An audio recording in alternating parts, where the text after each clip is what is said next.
full moon forming in Virgo is taking attention on subjects regarding your house and family.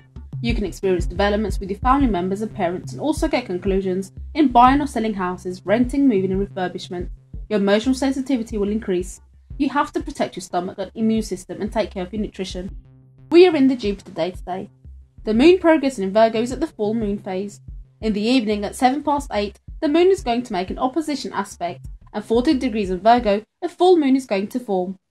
The full moon in Virgo can bring cases like work, service, job, education, production, health and hygiene, both for personal and as a society, to foreground. We are going to be in a period that our attempts started in the new moon are going to be visible, and our new thoughts and ideas become clear. The full moon can increase our emotional and physical sensitivity.